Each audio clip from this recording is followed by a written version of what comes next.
If you are 50 years old and want to become a flight attendant, you do the damn thing. If you are 55, 60 and you stand up strong and you're sturdy, do it. Like, do the damn thing, because it can be done.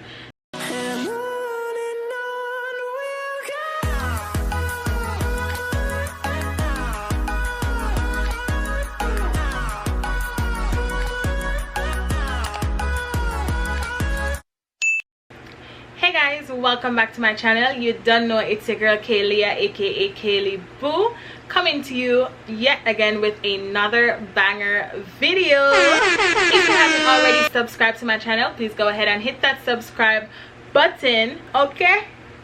Alright, please do not forget to like, comment and share this video, and emphasis as always on the share, because you know girl want exposure. So in today's video, I'm going to be listing 10 frequently asked questions pertaining to becoming a flight attendant. So these are questions that people always ask me because they're either interested in becoming a flight attendant, or they know someone who is interested in becoming a flight attendant, or them just curious, you know. So I'm here to clear those answers up and clear them up truthfully. No around the bush type of thing, just straight to the point. Well, I'll try to get straight to the point because you know me love chat. I do not want to make this video too long, so today I'm going to be answering 10 of those questions, and then I'm going to make a part 2 for this. So if you are interested in this video and you want to keep up with my second one, go ahead and hit that subscribe button now, and don't forget to turn that post notification. Let's start off this video real simple and real straight to the point by answering the question of how do you become a flight attendant. That is one of the most asked questions that I get. Google is your best friend. If you want to find out anything, Google is your best friend, because Google is what helped me to get through the process of becoming a flight attendant. So the first thing you want to do is obviously apply. So you guys must be saying like, bitch, where do I apply? I'm gonna go ahead and link the website that I use to apply to become a flight attendant. On that website they have. So guys, after recording this video, I was trying to find the website to link below. However, I came across an error message saying that the website is for sale, so it is no longer available. I'm not sure why, but I am going to go ahead and link an alternative website that you can use. With COVID right now, I will say that most airlines are not hiring because they can't even afford to pay the current workers they have now. So it's kind of iffy. I have 2 pro tips when applying to a specific airline. Be sure to check out the type of aircrafts that specific airline flies. So for example, if you're a person with height, you might want to consider what you want to do, because like Mesa, Republic Airlines, SkyWest, and those type of airlines, they are known as regional airlines. They fly on the smaller aircraft. So if you are the type who do not like to be confined and you feel claustrophobic when you as a passenger fly on those type of aircrafts, you might want to reconsider and try applying to mainline airlines. And mainline airlines are considered Delta, American, United, Southwest, and the list goes on. My second pro tip to take into consideration when you are applying is to make sure that that airline got a base that you want. You do not want to apply and then they have bases that you're not interested in. So when I applied, I made sure that the airline I was looking into had a base in Miami, because I know that eventually I wanted to come to Florida to live. They'll send you anywhere they want you to go, but you can always put in a request to go where you prefer.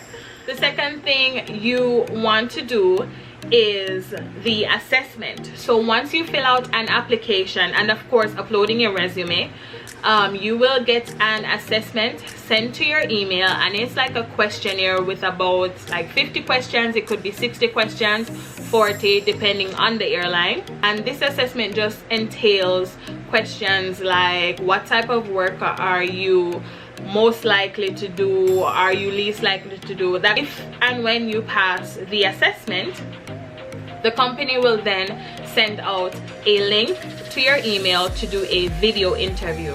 And so once you get that video interview, it's not going to be a live interview. So it's still like how I'm talking to the camera right now. That's what it will be. You'll be talking to yourself.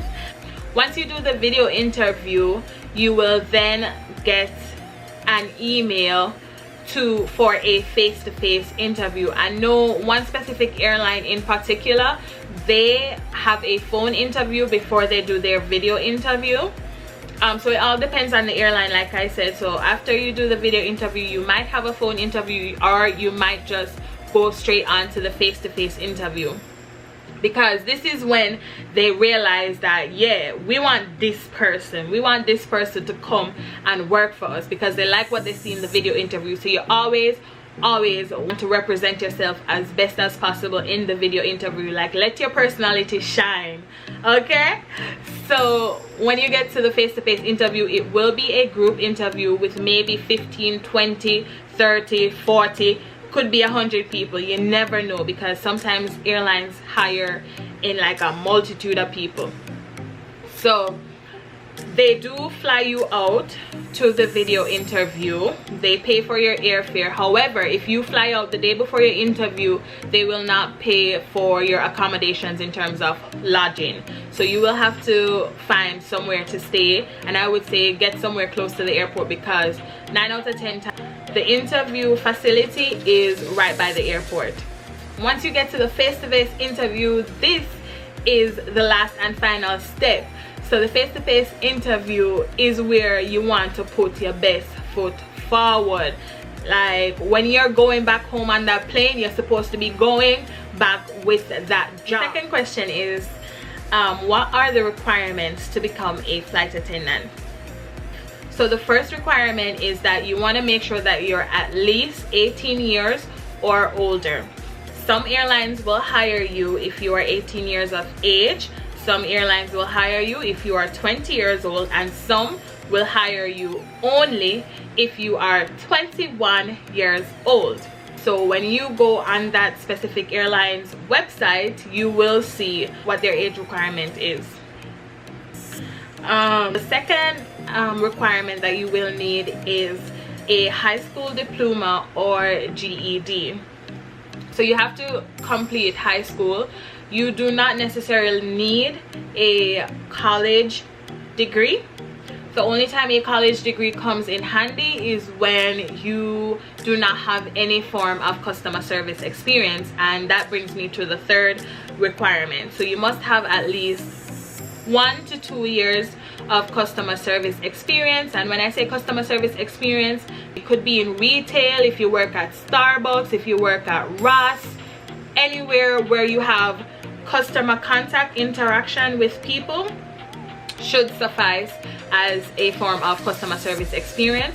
However, if you are in school or in college and you don't have a job, that should be good, because once you have that college degree, it kind of makes up for the lack of customer service experience. But they do prefer people to have customer service experience, because that is one of the key factors when you are a flight attendant. Like, you have to be personable. You can't just come for the people in plane, and you know.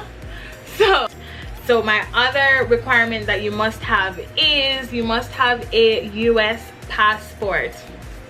So you cannot become a flight attendant without having a passport.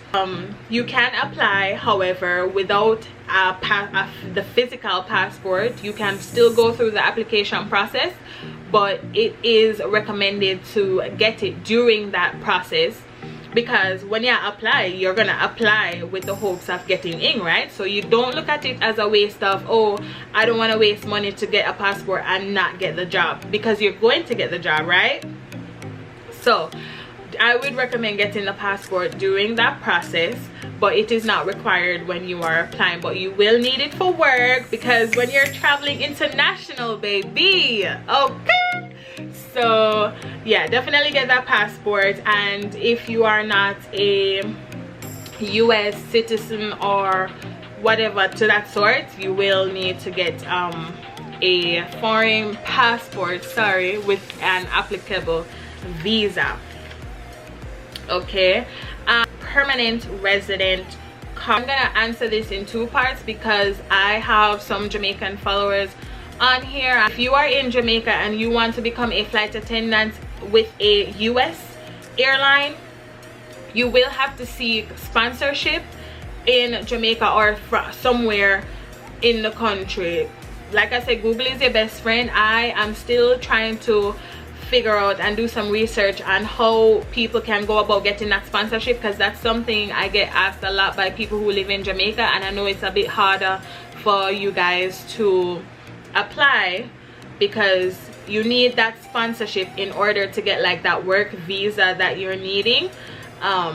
So that's what you need if you're living in Jamaica. It would be similar to the J1 or the J2 program, where you go through that specific agency or company in order to come to the US and work. So that's what I mean by sponsorship, but the airlines is a bit different. So you'd have to do your research, and of course you'd have to pay for said sponsorship. Now, you do have airlines that come and they have open house interview in Jamaica, and I believe Qatar is one.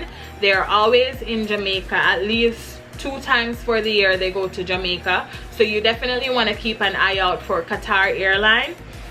They have open house interview and they just choose you on the spot. So you want to look your best, and you want to day on your P's and your Q's, have your I's them dots and your T's them crossed. Question this, and I have this last one. It is not a requirement, but I have to say it. You must be willing to relocate.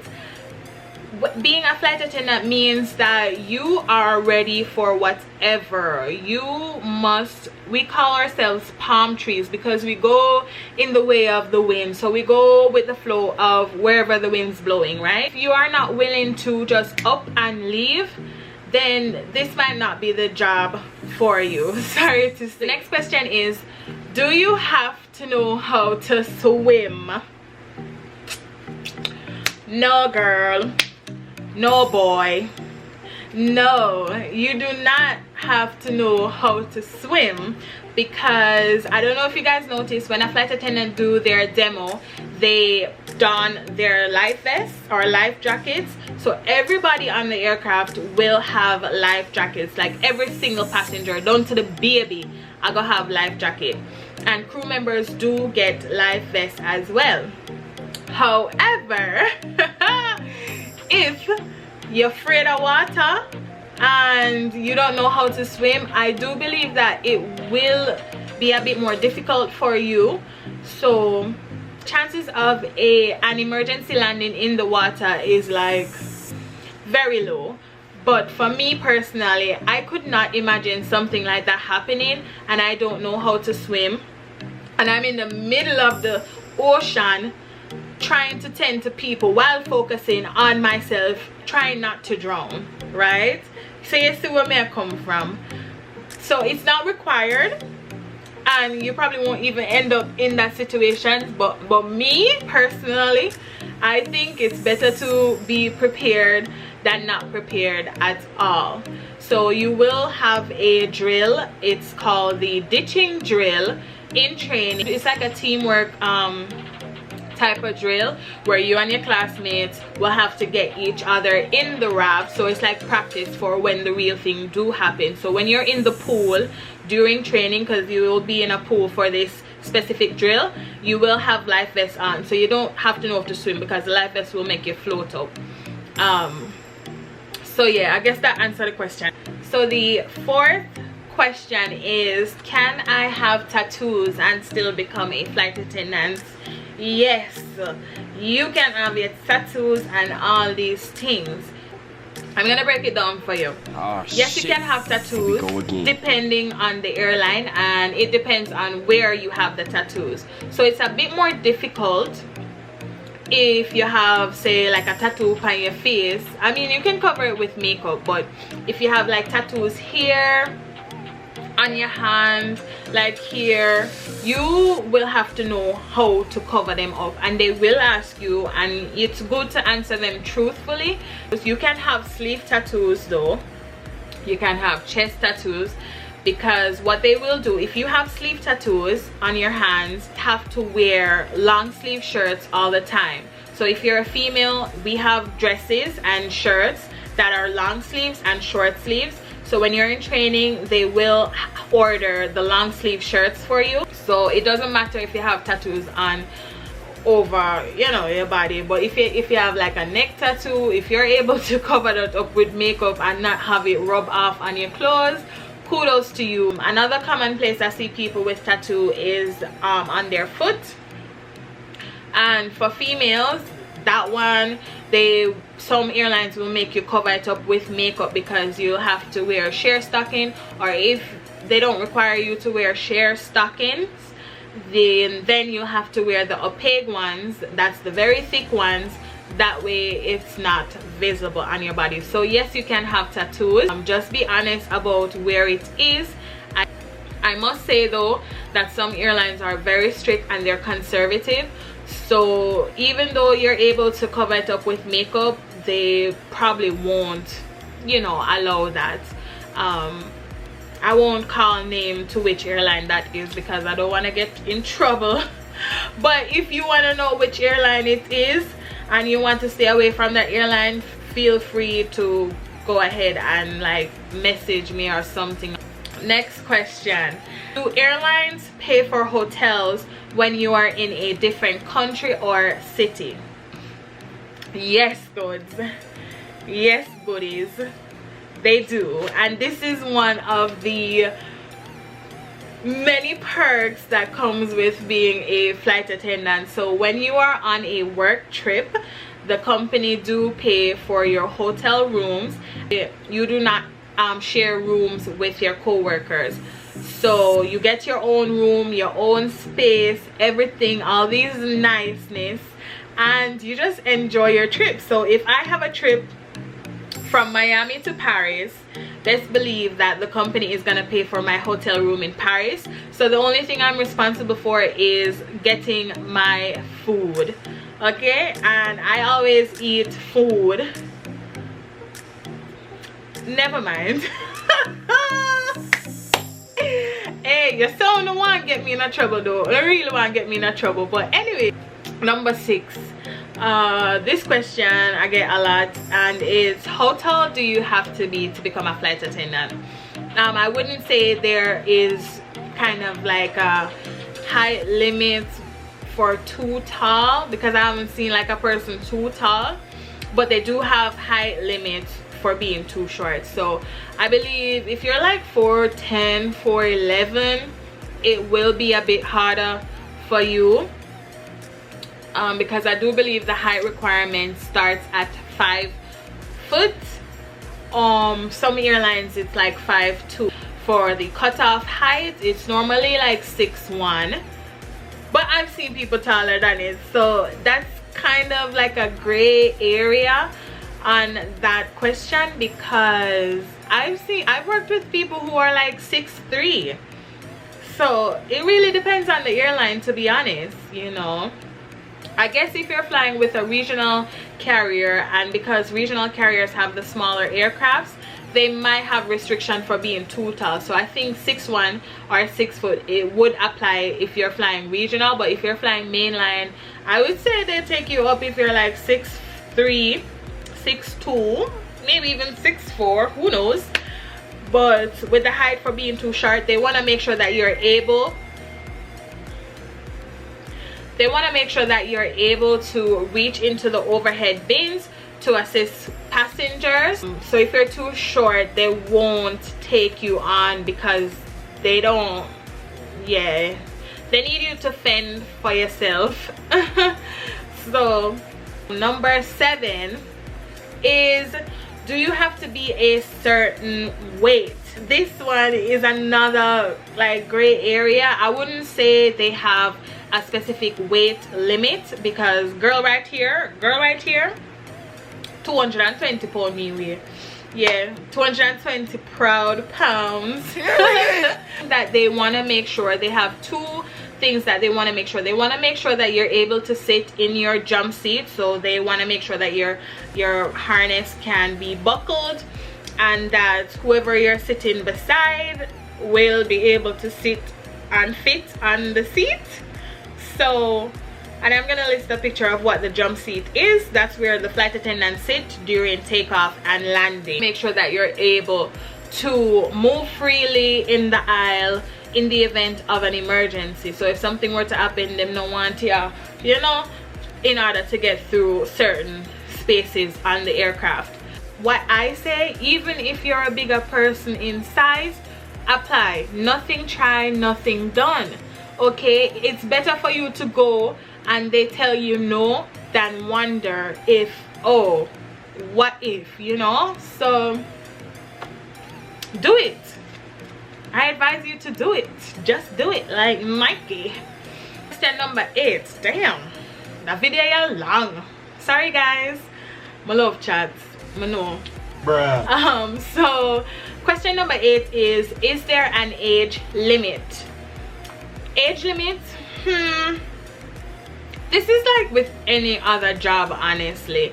I feel like some people, with how flight attendants used to be back in the days, I feel like people still have that little perception, you know, say flight attendant have to be skinny and primps and face cute and young. Then there are all these things, back of the days things. Listen to me now, no discrimination around here. Equality, we say. Alright, so if you are 50 years old and want to become a flight attendant, you do the damn thing. If you are 55, 60 and you stand up strong and you're sturdy, do it. Like, do the damn thing, because it can be done.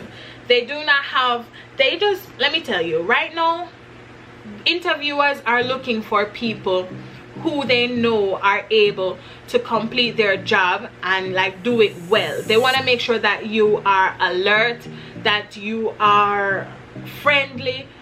It's all about just executing your job to the best of your ability. So if you're 60 and you know how to do what you are asked, then there's no reason for them not to hire you. In my class, one of my good friends in training, she was like in her 50s, and there was this other guy that was in his 60s. As long as you are physically and mentally capable of becoming a flight attendant and doing the job of a flight attendant, then you can do it. All right, number 9, and this is, do you make money? Duh.